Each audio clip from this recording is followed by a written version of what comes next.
अच्छा लग रहा है आप लोगों के बीच आकर के, और लोग इस तरह से जानने लगे मुझे कि हमने कोई मास्क या किसी सुई के खिलाफ कोई आंदोलन छेड़ा हो, और शायद हम यही किया करते थे। और जो परिमल जी ने बोला है आपको कि आप अच्छे टीचर नहीं हो, मैंने ऐसा बिल्कुल नहीं कहा था, ये अपनी तरफ से बोल रहे थे, मैं आपको बता देता हूँ। और मैंने केवल एक बात कही थी कि देखिए, सभी बच्चे पढ़ने के लिए नहीं बने हैं, और सभी को पढ़ाना उसका कोई लॉजिक नहीं है। आप किसी को मारे, मुझे कोई आपत्ति नहीं है, आप किसी को डांटे, मुझे कोई आपत्ति नहीं है, लेकिन पढ़ने के लिए किसी को मारना बिल्कुल गलत है।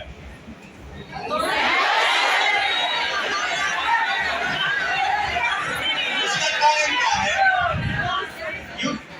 I may be wrong, I may be different। देखिए क्या होता है, आप एक तरह से सोचते हैं, परिमल जी एक तरह से सोचते हैं, मैं एक तरह से सोचता हूँ। हम अलग तरह से सोच सकते हैं, और अलग तरह से सोचना कोई जुर्म थोड़ी होता है। बस केवल इतना है कि आप एक एंगल से सोचते हो और मैं एक एंगल से सोचता हूँ। होना क्या चाहिए कि हमारे सारे एंगल को सुना जाए, उसके बाद जिसको जो चीज ठीक लगे उसको कैरी ऑन किया जाए। किसी को भी, किसी के ऊपर भी अपनी किसी भी सोच को थोपने का कोई अधिकार नहीं होना चाहिए। तो मुझे भी नहीं, आपको भी नहीं, और इनको भी नहीं। इतना तो मानते हो? दूसरी बात, मैं एक टीचर हूं, और once a teacher is always a teacher. अभी थोड़े दिनों के बाद मैं जब अपने सोशल मीडिया प्लेटफॉर्म पे, जो मेरा नेटर इंडिया है चैनल, उस पे मैं कुछ वीडियोस अपलोड करना शुरू करूंगा। अभी आज ही सोच रहा था कि उसके ऊपर हम लोग पुरानी वाली वीडियोस डालें, क्योंकि मेरा पुराना चैनल उड़ा दिया गया जो 12-13 साल पुराना था। I am a special kind of teacher, मतलब जो किसी ने नहीं किया वो हमने करना शुरू किया। पिछले 21-22 साल से, मतलब सन 2000 से मैं पढ़ा रहा हूं, और मैं केवल उन बच्चों को पढ़ा रहा हूं जिनको सोसाइटी, उनके माँ बाप या उनके बच्चे ये या उनके टीचर्स ये कह देते हैं कि ये कुछ नहीं कर सकते, ये किसी लायक नहीं है। मैं उन माँ बाप को ये बोलता था कि मुझे दीजिए। जब मैंने 2016 में पढ़ाना छोड़ा, तो जिस वक्त मुझे सिर्फ 100 बच्चे लेने थे, तो मेरे पास जब 500 एप्लीकेशन थी, तो मुझे सबसे नीचे ग्रेड वाले 100 बच्चे लेने थे। क्योंकि अभी तक जो इंस्टीट्यूशंस मैंने देखे थे वो ये थे कि जो अच्छा स्कोर करने वाले बच्चे हैं वो उनको लेते हैं, वो बच्चे मेहनती होते हैं, पहले से ही वो तैयारी कराते हैं। मैंने 2014 में एक प्रोग्राम लॉन्च किया था जिसका नाम था doctor Dev's challenge program, from lowest scorer to the highest achiever. जिसको तुम सबसे निकम्मा बच्चा कहते हो ना, वो हमको दो, हम तुम्हें तैयार करके देंगे।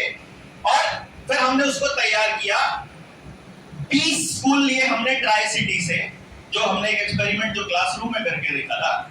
20 स्कूल लिए थे हमने ट्राई सिटी से, एक स्कूल से एक बच्चा लिया था, और वो उस स्कूल का वो बच्चा था जो डिफाइन करके हमने ये बोला था टीचर को कि भाई, आप प्रिंसिपल को, कि आप अपने स्कूल का वो बच्चा दे दीजिए जिसको आप सबसे निकम्मा मानते हो, जिसको आप कहते हो और आपके माँ बाप कहते हैं कि ये किसी लायक नहीं है। हमने वो बच्चे लिए, अलग अलग क्लास के थे, अलग अलग फैमिली बैकग्राउंड था, अलग अलग सोशल स्टेटस था, और उन बच्चों को जब हमने तैयार किया, you will be surprise and happy, after 1 year of training 20 में से 18 बच्चों ने, जब हमने सेशन खत्म किया तो 18 बच्चे हमारे पास बचे, 2 बच्चे बीच में छोड़ के चले गए किसी कारण से, दूसरे स्टेट से भी, दूसरे डिस्ट्रिक्ट से भी आए थे। 18 बच्चों ने कंप्लीट किया, और 18 के 18 बच्चों ने 3 सबसे मुश्किल subject physics, chemistry and maths में स्कोर किया 100 आउट ऑफ 100।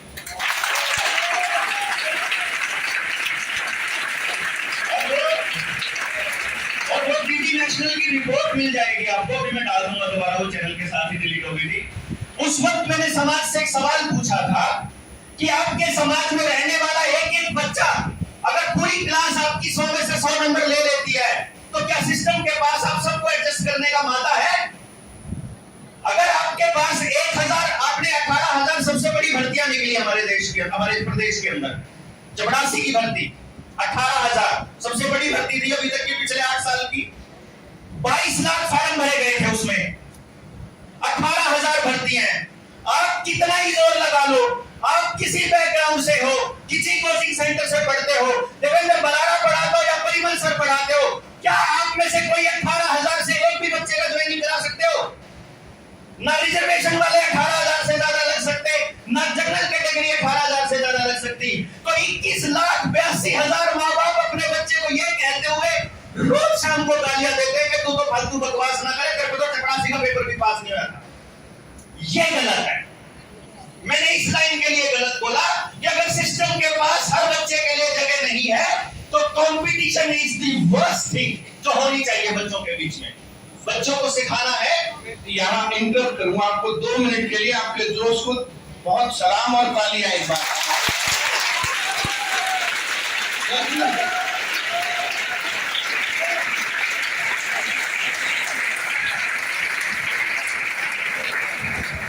सर, एडजस्ट करना सिर्फ गवर्नमेंट का काम नहीं है। इट इज नॉट द, ये सिर्फ गवर्नमेंट का काम नहीं है। और एक बच्चे को जो है, जैसे हम लोग जो तैयार करते हैं जो छोटे लेवल से बड़े लेवल से, मेरे पास शुरुआत में 18 बच्चे आए थे और जो है वो हर जगह रिपोर्ट है कि 100% रिजल्ट था गवर्नमेंट जॉब में। अगले साल मेरे पास 35 बच्चे आए थे तो वो भी 100% रिजल्ट था। उसके बाद जो 150 के आसपास स्टूडेंट आए थे तो वो भी 100% रिजल्ट था। ये रिकॉर्ड पर है सर। 2013 में हम लोगों ने एसएससी सीजीएल 100% रिजल्ट का बैच बनाया था और उसमें दिया भी था। क्यों भी बताया ये बातें? अब उसमें मैंने जो है यहाँ पर मैंने तुम लोगों के किसके नंबर पहले चेक किए थे भाई? किसके नंबर ज्यादा, किसके कम? कौन पढ़ाई में अच्छा, कौन कमजोर? जिसने स्टार्ट किया क्या कहा, यार तुम्हें कुछ आता नहीं आता, यार छोड़ो। 3 से 4 घंटे की क्लास, 3 से 4 घंटे होमवर्क, 15 से 20 दिन में कॉपी चेक, 100% सिलेक्शन होगा। कहा था। अब एक भी स्टूडेंट सर, अब एक भी स्टूडेंट ऐसा ना हो जो हमारे यहाँ बताए अनुसार पढ़ गया और रह गया। देखिए सर मैं इंटरव्यू मैं थोड़ा सा बोलूंगा इस बारे में। जैसे सभी लोगों को गवर्नमेंट जॉब में सिलेक्ट नहीं होना, पर आपको जिंदगी में कुछ भी करना है तो आपके पास बेसिक नॉलेज चाहिए। मैं कितनी बार बोलता हूँ कि जनसंख्या प्रॉब्लम नहीं है, ज्ञान की कमी प्रॉब्लम है। और सब लोगों का इंटरेस्ट नहीं कि उस 18,000 में ही लगे। 18,000 उसमें वैकेंसी आई, उस 18,000 के साथ कलर की वैकेंसी थी, पुलिस की वैकेंसी थी, और भी बहुत सारी वैकेंसी आती है। मैं आज के टाइम पर है ना, जैसे मुझे ये सेंटर चलाते हुए 14 साल हो गए सर, और इन 14 सालों में आज तक मुझे महसूस नहीं हुआ कि पढ़ने वाले लोग हैं 100 और वैकेंसी है 99। ऐसा कभी नहीं हुआ। ऐसा बहुत बार महसूस हुआ कि पढ़ने वाले 100 और वैकेंसी 104। भारत में पढ़ने की दिक्कत है। आप कंटिन्यू करो, मैं फिर आऊंगा।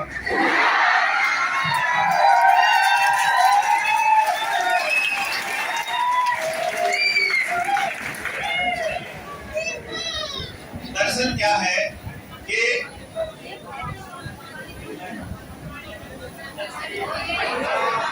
कोई बात रख दो। देखिए, पानी पीने से ना असल में क्या होता है, पानी पीने से जोश ठंडा हो जाता है। आप पियो पहले पानी। नहीं हमारा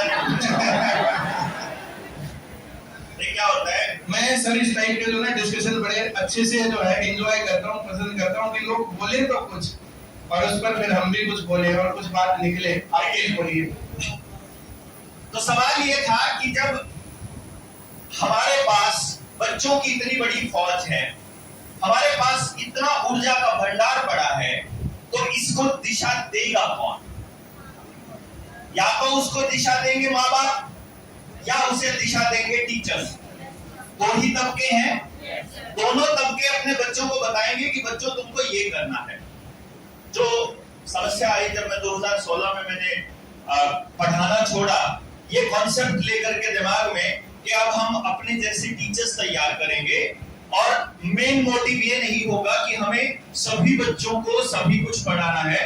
अब असली मकसद होगा पहला स्टेप उस चीज पे काम करना जिसका मैं अपने आप को एक्सपर्ट मानता हूं।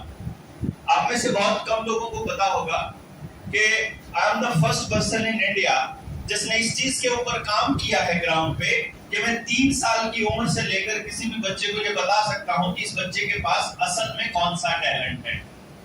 यानी कि आप किस काम के लिए पैदा हुए हैं, यानी आपका असली टैलेंट क्या है, यानी आपकी इन्नेट हैप्पीनेस कहाँ है। देखिए, कोई भी काम करते हुए आप में से जितने भी लोग हैं, बहुत सारे लोग इस तरह के होंगे आप में से जिनको पढ़ना बहुत पसंद होगा, लेकिन आप में से ऐसे भी होंगे जिनको पढ़ना बिल्कुल पसंद नहीं होगा। एक ऐसा भी होगा जिसको बोलना बहुत पसंद है, और ऐसा भी होगा जिसको चुप रहना पसंद है। क्लास में हमने जब स्कूल में आप जाते हैं, स्कूल में जब आप पढ़े हैं, कॉलेज में, खाली पीरियड मिलते ही 5 मिनट मिलते ही एक बच्चा तो उठ के दौड़ लेता है, बाहर की तरफ भागता है, घूम के आता है, टीचर दिख गया तो वापस आके बैठ जाता है। एक बच्चा ऐसा भी हो सकता है जो रिसेस में भी अपने बस्ते पे ही बैठा रहता है, जो वहां से नहीं हिलता है। मतलब ये है कि आपका जो दिमाग कुदरत ने बनाया है आपके जन्म से पहले, उसके साथ में उसको कुछ खासियत देकर के भेजी है कि तुम्हारा रोल इस तरह के काम करने का होगा समाज के अंदर। अगर तुम इस तरह के काम करोगे तो तुम खुश रहोगे। अगर तुम्हें इसके उलट कोई काम करना पड़ गया तो चाहे आप 5 लाख रुपया महीना कमाते हो, चाहे आप 50 लाख रुपया महीना कमाते हो, आपकी जिंदगी में कभी भी हैप्पीनेस नहीं आएगी अगर आप अपने उस काम से खुश नहीं है जिस काम को आप सुबह से लेकर रात तक करते हो। क्योंकि शाम तक आप काम खत्म करते हो। अगर आप अपने काम को पसंद नहीं करते तो शाम को ही टेंशन शुरू हो जाएगी, कल फिर जाना पड़ेगा यार। और अगर आप अपने काम को पसंद करते हो तो अगले दिन का जोश अलग होगा कि कल हम ये ड्रेस पहन के जाएंगे, कल हम इस तरह तैयारी करके जाएंगे अपने काम की। तो असली जो चीज है जो समाज को चाहिए आने वाले वक्त में, कि उस बच्चे का जो टैलेंट है क्लासरूम कंडीशन के अंदर 3 साल की उम्र में पता होना चाहिए। समाज की मदद से समाज के लोग, माँ बाप और टीचर्स मिल करके उस बच्चे के उस टैलेंट को अपने स्कूल में वहीं आसपास निखारे, फिर उस टैलेंट से उसको पैसा कैसे कमाना है। यानी कि मुझे मान लीजिए कुछ भी काम करना पसंद है, मुझे बोलना पसंद है, फॉर एग्जाम्पल मुझे भाषण देना पसंद है, तो मेरे भाषण देने को मेरा काम बनाया जा सकता है। मोटिवेशनल स्पीकर्स हैं, टीचर्स हैं, ट्रेनर्स हैं, एचआर मैनेजमेंट में जाते हैं, और बहुत सारे काम हैं जहां बोलने को लेकर के आप अपना काम दे सकते हो। तो जो आपको सबसे ज्यादा पसंद है, यानी जिस काम के लिए आपको असल में पैदा किया गया है, उस तरह के काम अगर आप करेंगे तो आप हमेशा खुश रहेंगे। इसलिए मेरा जो मकसद था जो बातचीत का, वो ये था कि क्यों ना हम इस तरह की बात को अंजाम दें, इस तरह से काम करें कि हमें समझ में आ जाए। एग्जाम्पल के लिए थोड़ा सा ट्रायल करके देखें। चलिए कमर सीधी कीजिए। फिर अगर कहीं और भी बच्चे सुन रहे हैं, सारे कमर सीधी कर लीजिए, सीधी करके बैठिए और आंखें बंद कर लीजिए। एक ट्रायल करते हैं। आंखें बंद करना होगा सबको, बिल्कुल नहीं, देखने की जरूरत नहीं है आपको कि क्या हो रहा है, सिर्फ मेरे शब्दों पर फोकस होगा, केवल मेरे शब्दों पर। मैं एक कहानी कहूंगा, आपको ध्यान से सुनना है, जितना मैं कहूं केवल उतना सुनना है, उससे आगे एक शब्द नहीं सोचना है। चाहे मैं जो भी कहूंगा उतना ही सुनना है, उतना ही मानना है, इससे आगे नहीं। ध्यान दीजिएगा, बात समझ में आई? ओके। एक राजा और रानी घोड़े पर जा रहे हैं, बहुत तेज दौड़ रहा है घोड़ा, दौड़ते दौड़ते बहुत तेज दौड़ रहा है, जंगल में से, पेड़ों के बीच में से, पगडंडी से अचानक से नदी आ जाती है। दोनों अपना घोड़ा कूदाते हैं, रानी वाला घोड़ा गिर जाता है, रानी को चोट लग जाती है। मैं अभी अपनी बात को यहीं पर, आपने आंखें बंद रखनी है। मुझे केवल इतना बताइए कि जब मैं आपको बता रहा था कि राजा घोड़ा जो बहुत तेजी से दौड़ रहा है, किस चीज का घोड़ा शुरू में 1 था और बाद में 2 हो गए? पहले 1 और 2। आंखें बंद रखिएगा, हाथ खड़ा करके रखना, हाथ नीचे कर लीजिए। कौन कौन है जिसने रानी की ड्रेस भी देख ली थी? कैसी ड्रेस पहनी हुई है? रानी ने झुमके पहने हुए थे, देखे किसी ने? देखे, वो देखे, 2 हाथ हैं। झुमके, मैंने झुमकों का जिक्र नहीं किया था, देखो झुमके भी देखे। रानी को चोट लगी तो ब्लड किस किसने निकला देखा? लगभग 30 लोग हैं। आंखें बंद रखिए, मैं आपको बताऊंगा। घोड़े के टापों की आवाज तगड़ तगड़ किसने सुनाई दी थी? किस किस को सुनाई दे रही थी? आंखें बंद। दिखाओ, आंखें बंद रखिए। और डंडी से जब गुजर रहा था तो ऊपर पेड़ किस किस के लग रहे थे राजा को, जंगल में से गुजरते हुए? इनको दिखाइए हैं। अब आप आंखें खोल सकते हैं। आपको मैं बताऊं, मैंने जब सवाल पूछे हैं ना, इन सवालों में ही आप मेरे इन बातों की जवाब है। जिस बच्चे को घोड़े के टापों की आवाज तगड़ तगड़ सुनाई दे रही थी मेरे बिना कहे भी, वो कौन कौन है? ये कुछ लोग हैं। अब मैं इनके बारे में कुछ बताता हूं। ये मैं क्यों बताता हूं? ये बहुत छोटी सी ऑब्जर्वेशन है मेरी, जो मैं आपके साथ शेयर कर सकता हूं। पूरी बात शेयर करने के लिए लगभग 20 से 30 घंटे का समय चाहिए। वो मैं वीडियोस अपलोड कर दूंगा। आप एक एक चीज सुनिएगा, आपको अपने बारे में, अपने माँ बाप, अपने बच्चे, अपने पड़ोसी, अपने रिश्तेदार, सबके बारे में सब कुछ पता चल जाएगा कि इस बंदे के पास क्या टैलेंट है और इसके पास क्या खासियत है। 2-3 बुला लेंगे आप। हाँ, फिर बुला लीजिएगा। तो मैं उनके बारे में बताता हूँ। जिन लोगों को ये घोड़े की आवाजें सुनाई दे रही थी, ये वो लोग हैं जो ऑडिटरी लर्नर्स हैं। ये वो लोग हैं जिनको म्यूजिक बहुत पसंद है। ये वो लोग हैं जिनको कहानियां सुनना और कहानियां कहना बहुत पसंद है। ये वो लोग हैं जो लिटरेचर के आदमी हैं, म्यूजिक के आदमी हैं, सिंगर हैं अगर इनका गला अच्छा हो तो। ये कहाँ यहाँ तैयारी करने पड़े।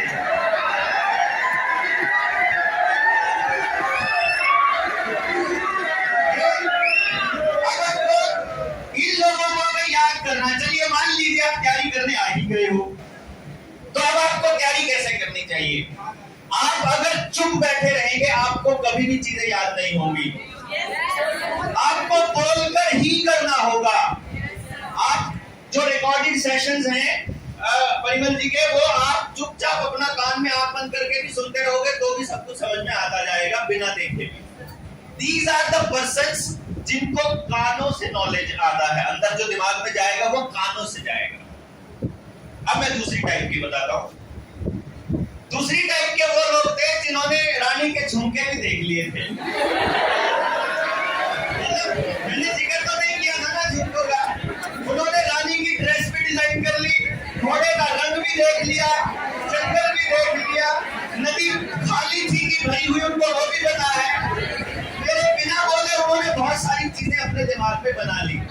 वो लोग हैं जिनका इमेजिनेशन बहुत शानदार है, जिनको चीजें जो यहाँ पर कराई जाएंगी और बताई जाएंगी वो समझ में नहीं आती जब तक वो होती हुई दिखाई ना दे जाए। इनके बस का रट्टा नहीं है, इनके बस का याद करना नहीं है। इनको आपके लेक्चरों में सबसे कम इंटरेस्ट होता है। ये इनको नहीं, क्योंकि इनको अगर वो चीजें दिखाई नहीं दे रही होती तो नहीं समझ में आएगा। इनको मूवी के माध्यम से बहुत समझ आएगा। इनको फिल्मों का बहुत शौक होता है, इनको डिजाइन बनाने का जबरदस्त शौक होता है। ये अल्टीमेट डिजाइनर्स होते हैं, ये अल्टीमेट आर्किटेक्ट होते हैं, ये बहुत अच्छे ज्योग्राफी वाले होते हैं, फिजिक्स बहुत शानदार होती है। ये आंखों से जितने काम है, इमेजिन करके जितने काम हो सकते हैं, ये उतने अल्टीमेट क्रिएटिव लोग हैं। ये कहाँ रट्टे मारेंगे बेचारे? ये सबकी नहीं है ये सब चीजें। फिर आप में से कुछ लोग ऐसे भी होंगे जिनके पैर हाथ नीचे नहीं टिकते होंगे ना। ये कुछ क्लासरूम में ऐसा करके वो कॉपी पेन होता है, उनका पेन ऐसे चलता रहता है, अगले वाले की कमर पे चलता रहता है, अपनी कॉपी पे चलता रहता है। चाहे कान खुजाना पड़े, चाहे कान हिलानी पड़े, चाहे कुछ भी करना पड़े, तो कीप ऑन डूइंग। ये वो लोग हैं जो इस तरह काम करते हैं, जिनको कभी भी किसी भी नोट्स, किसी भी लेक्चर से समझ में नहीं आएगा जब तक अपने हाथ से नहीं लिख लेंगे।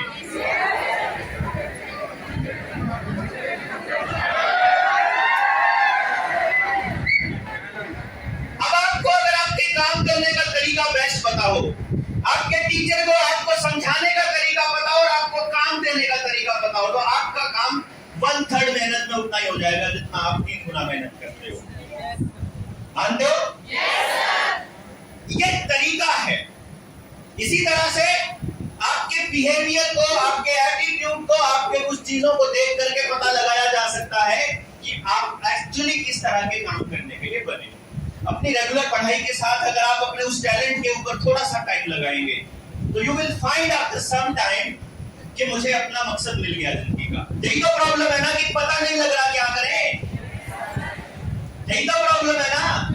माँ बाप ये कहते हैं बेटा कुछ कर ले, बच्चे कहते क्या करूं, वो कहते कुछ कर ले, कहते करूं क्या, कहते कुछ ही कर ले। तो वो कुछ ही क्या है वो पता चलेगा तब जब आपको वो चलेगा पता ये आप क्या हैं, आपको क्या चाहिए। क्योंकि जब आप अपने काम में रहेंगे ना मस्त, जब आपको एहसास ही नहीं होगा दुनिया में क्या हो रहा है, क्योंकि आप उस काम को एंजॉय कर रहे हो जो आप कर रहे हो। जिंदगी में कभी गलत काम नहीं करोगे, जिंदगी में कभी नशा नहीं करोगे, जिंदगी में कभी भी समाज के लिए गलत काम नहीं करोगे, क्योंकि तुम अपने काम में आनंदित हो। वो जो परम आनंद जिसका इंतजार जो तपस्या करनी पड़ती है ना, वो केवल तब आ सकता है जब आप 24 घंटे अपने काम में मस्त हो। अगर आपको अपना काम करना पड़ता है, उससे नरक जिंदगी नहीं हो सकती। मान लीजिए परिमल जी आपके सर हैं, अगर इनके लिए पढ़ाना समस्या हो जाए, अगर इनके लिए पढ़ाना काम हो जाए, मेहनत हो जाए, तो ये ज्यादा दिनों तक सरवाइव नहीं कर पाएंगे। इनको पैशन है, इनका पैशन है, तो इनको ये नहीं बैठ सकते भाई गरीब। इनको क्या किसी को यहाँ पे पढ़ाने के लिए नहीं खड़े कर सकते क्या? कर सकते हैं, लेकिन वो अंदर कीड़ा नहीं जीने देगा इनको।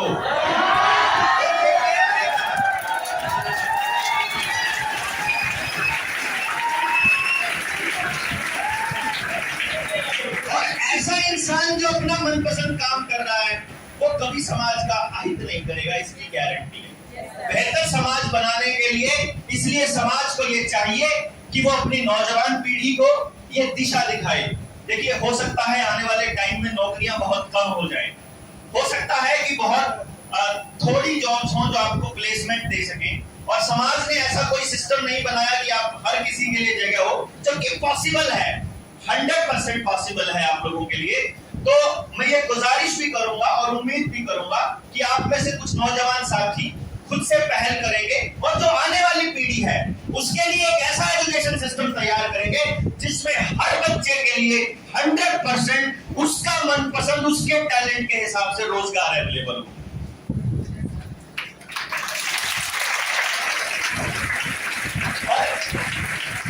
और इसी मिशन पे हम लोग लगे हुए हैं। जो हमने जो जनता सरकार मोर्चा का जो कॉन्सेप्ट दिया है, एजुकेशन, हेल्थ, एम्प्लॉयमेंट, आपकी खेती, आपका रसोई, आपका शरीर, इन सबको इंटीग्रेट करके एक ऐसा सिस्टम तैयार किया जाए कि आपको उस जिंदगी का, उस समाज का जो हिस्सा पसंद हो, आपको जिस हिस्से में भी इंटरेस्ट आता हो, आप अपना रोल अदा कीजिए और समाज से अपने हिस्से का लीजिए। जो आपने इस उम्र तक समाज से लिया है, अब आपको समाज को वापस देना है। जैसे परिमल जी ने जो लिया, हमने जो लिया बचपन से लेके अब तक, अब हम समाज को रिटर्न कर रहे हैं अपना जो भी हमें पसंद आता है, जो भी काम आता है। तो यही दिशा देने का काम मुझे लगता है, चाहे एजुकेशनल इंस्टीट्यूट्स हों, स्कूल्स हों, टीचर्स हैं, पेरेंट्स हैं, समाज है और बड़ा तबका जिसको हम लोग लीड करने वाला बोलते हैं, लीडर्स हैं, उनको करना चाहिए। तो इस दिशा में लगे हुए हैं। आपकी मैं बोलने का मटेरियल बहुत है पर आपकी क्लास को डिस्टर्ब नहीं करूंगा, हम इसमें पूरा टाइम निकाल करके आएंगे। ये क्लास डिस्टर्ब नहीं होती, हम थोड़ी सी बात आपको समझाना चाहते हैं। जैसे ये जो बच्चे यहाँ पर आते हैं ना, तो अधिकतर के पेरेंट्स छूट लिए हैं, ये जमा रहे हैं। तो अभी तो है इनके सामने जो है गवर्नमेंट जॉब, एक इनका पर्पस है कि गवर्नमेंट जॉब ये लोग लगे। अब इनके सामने वो नहीं है जो हमें इधर करें, इधर करें, इधर करें, इधर करें। मैं ऐसा समझता हूँ कि वो काम होना चाहिए। हम 6th क्लास में स्टूडेंट को भेजते हैं, 7th में होता है, अब स्कूली लेवल पर वो काम किया जा सकता है। और हम लोगों को जो है ना, जैसे लगातार ही 2008 में हम लोगों ने ये स्टार्ट किया और आज हम 2022 में खड़े होकर बात कर रहे हैं।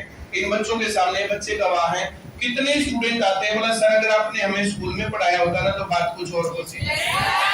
मैंने अब इनको मैं कभी कहता ही नहीं कि तुम इधर देखो, इधर देखो। मैं इनको सिर्फ इतना बोलता हूँ जितना मैं पढ़ा रहा हूँ इतना पढ़ लो, नौकरी लग जाओगे। एक काम अगर तुम नौकरी लगने आए हो तो हम इधर ना, जैसे स्कूल एजुकेशन के ऊपर हमने काम शुरू कर दिया।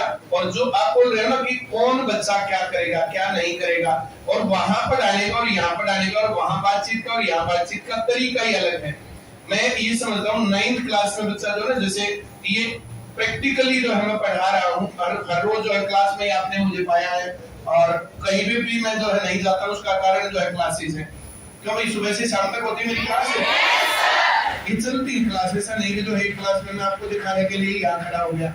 तो ये जैसे 9th क्लास में बच्चा दो रास्ते पकड़ता है कि उसको जो है प्रोडक्टिव करना है कि नॉन प्रोडक्टिव, समाज के हित में करना है या गड़बड़ में करना है। तो हम लोग ये सोचते हैं कि 6th क्लास से, 5th क्लास से, 7th से उनको डायरेक्शन दी जाए। उनमें से कुछ पत्रकार, कुछ चित्रकार, कुछ किसान, कुछ इंजीनियर, कुछ डॉक्टर, उस लेवल की क्वालिटी। और उसके साथ बहुत बड़ी गड़बड़, जैसे मैं इन लोगों के साथ डिस्कस करता रहता था, इनको क्लास से, साहित्य से, संस्कृति से टोटली काट दिया।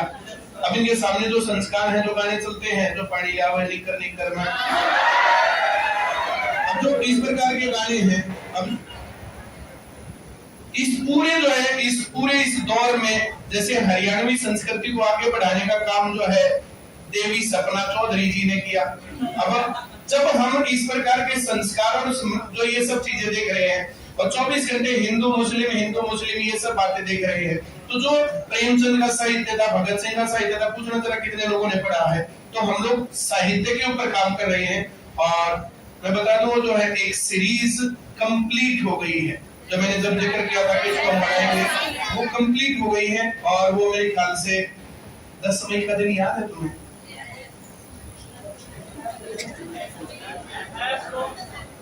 10 मई नहीं जानते? 1857 की क्रांति को जानते हैं? शुरू कब हुई थी? ये है पढ़ाई। तो इन सब चीजों को मैं, ये हो सकता है ये पॉसिबल है कि हम 10 मई को एक सीरीज लॉन्च करें यहाँ पर। उसमें बुक्स की सीरीज होंगी, प्रेमचंद की है, चेखव की है, और बहुत सारे लोग हैं ऐसे, बहुत सारे साहित्यकार, हमें सबके नाम भी जो है याद नहीं कर पा रहा हूँ। तो उन सीरीज को हम लोग यहाँ पर लॉन्च करेंगे, वो कंप्लीट बन गई है। तो इन बच्चों के पास इनको प्रेमचंद का साहित्य भी पढ़ाया जाएगा, इनको कविताएं भी पढ़ाई जाएंगी, और उसके साथ साथ जैसे पढ़ाई के अलावा तैयारी है। और अगर ये उस चीज को, साहित्य को, इन सब चीजों को पढ़ेंगे तो इनकी रीडिंग हैबिट्स बढ़ेगी, इनकी कंसंट्रेशन पावर बढ़ेगी, जो कि इनको उससे दूर रखा गया। कि सिर्फ जो मैं कल परसों कह रहा था कि इस पीढ़ी का सत्यानाश तो हम रील नहीं कर दिया कि 1 मिनट पूछा, अगले मिनट पूछा, 1 मिनट में सुनाऊं मैं सिवाय चल रहा है, दूसरे मिनट में सपना नाचते दिख जाती है, कंसंट्रेशन है ही नहीं। उन सब चीजों को हम लोग जो है जैसे कैसे कंट्रोल करें, और उसका अल्टरनेटिव क्या खड़ा करें, उनकी बुराई हम बताते जा रहे, कर क्या रहे हैं। तो हमने स्कूली लेवल पर पढ़ाई शुरू की, जो हर गांव तक जाएगी, और जो ये बच्चे हैं उन बच्चों के ऊपर इंडिविजुअल ध्यान दे करके कि इनके इंटरेस्ट का पार्ट क्या है, और वैसा मौका दिया जाएगा उनको। और यहाँ पर अब जो है जैसे 1 साल के लिए आते हैं, 6 महीने के लिए आते हैं, अब यहाँ करके वो एक्सप्लोर करने लगे तो मामला गड़बड़। मैं एडमिशन के टाइम पर ही कहता हूँ, देखो भाई यहाँ पर नहीं बताना, यहाँ अपना करियर बनाने और कुछ ये वो मत कुछ भी सोचना, ज्ञान बढ़ाना। यहाँ सिर्फ सरकारी नौकरी की तैयारी होगी, टू द पॉइंट, टारगेटेड, और वही हम करते हैं। अब यहाँ करके उससे भटके तो फिर वो भी गलत है। इनका यहाँ आने का टारगेट ही होता है। मैं इसमें सर 2 चीजें ऐड कर, अब 2-3 चीजें हो रही हैं। इसके अंदर क्या है, जो मैंने आपको 3 तरह के बच्चे बताए अभी थोड़ी देर पहले। This is called VAK theory. ये विजुअल लर्नर्स हैं, जिन लोगों को बताया था मैंने, जो डिजाइन बनाते हैं। ये सेकंड वाले ऑडिटरी लर्नर्स हैं, जो शुरू वाले, जो म्यूजिशियन, जिनको मैंने बोला जिनका म्यूजिक की टैलेंट है, लिटरेचर। जब हम सीरीज शुरू करेंगे ना सर, मैं और कुछ नहीं कर रहा हूं, मैं आपसे पद से नहीं भटका रहा हूं आपको, मैं ये कह रहा हूं कि जो आप कर रहे हैं ना, उसको करने का अपना एक तरीका है। आप इन बच्चों को और इन बच्चों को, खास तौर पे इन काइनेस्थेटिक लर्नर्स को, जिनके हाथ पैर हिलते रहते हैं, इनको हम सीरीज नहीं सिखा सकते, मतलब वो रीडिंग नहीं सिखा सकते। रीजन क्या है, इनको अगर कोई नॉवेल भी पढ़नी है ना, तो नॉवेल में भी पूरा इंटरेस्ट और पूरी गहराई तक ये तभी जाएंगे जब उसको अपनी कॉपी में खुद उतार लेंगे। इनके साथ एक प्रॉब्लम है कि ये हमारे दिए हुए नोट्स, हमारा कराया हुआ काम, हमारी समझाई हुई बातें इनको आएंगी ही नहीं समझ। तो इनको समझने के लिए खुद से वो काम करना पड़ता है। हम सिर्फ केवल इतना बताने की कोशिश कर रहे हैं कि आप अपनी प्रोडक्टिविटी को थोड़ा बढ़ा सकते हैं अगर आप अपने आप को जानते हैं, अगर आप अपने आप को समझते हैं। तो केवल इतनी सी बात है। उसमें आपको अपने पेरेंट्स पेरेंट्स के साथ रिलेशंस बेटर करने में भी मदद मिलेगी, उसको आने वाले वक्त में लाइफ पार्टनर्स को समझने में भी मदद मिलेगी। यानी अगर आपको ये मालूम है कि हमारा दोस्त जो है, हमारा लाइफ पार्टनर किस कैटेगरी में आता है, किस टाइप का है, तो हमें उसको बहुत ज्यादा बदलने की जरूरत नहीं है। हमें ऑलरेडी मालूम है कि इसको इस चीज के ऊपर ये रिएक्शन आता है। यानी आपने अभी अभी देखा ना, आप सब लोग एक जैसा नहीं सोच सकते, आप एक जैसा नहीं समझ सकते, आप एक जितना याद नहीं कर सकते, आप एक जितना प्रोड्यूस नहीं कर सकते, आप एक जैसे हैं ही नहीं, आप सारे अलग अलग हैं। तो आप सारों को अपने हिसाब से समझना होगा। सर आपको देंगे, सिस्टम आपको देगा सिलेबस, तैयारी करने का तरीका, और उसमें से आपको क्या क्या करना है, करना कैसे है, वो बेस्ट आप तब कर पाओगे जब आप अपने आप को समझते हैं। क्योंकि मैं जब समझाऊंगा आपको तो केवल उस तरीके से समझा सकता हूं जो मुझे सबसे बढ़िया आता है। मैं वो नहीं समझा सकता कि आप क्या। तो आपको खुद को समझना is the most important part. हमारे इस कॉन्सेप्ट का सबसे इंपॉर्टेंट पार्ट ही ये है। बाकी समय समय पर जब हम आएंगे, एक दूसरे को और समझेंगे, कॉन्सेप्ट को और थोड़ा इंप्लीमेंट करेंगे, तो मुझे लगता है कि हम लोग एक म्यूचुअल इंटीग्रेटेड प्रोग्राम डिजाइन करके हम सब के लिए कुछ ना कुछ इतना बेहतर कर पाएंगे कि आप लोग आने वाले टाइम में समाज में अपनी सही जगह सुनिश्चित कर पाओ। बहुत बहुत धन्यवाद आपका।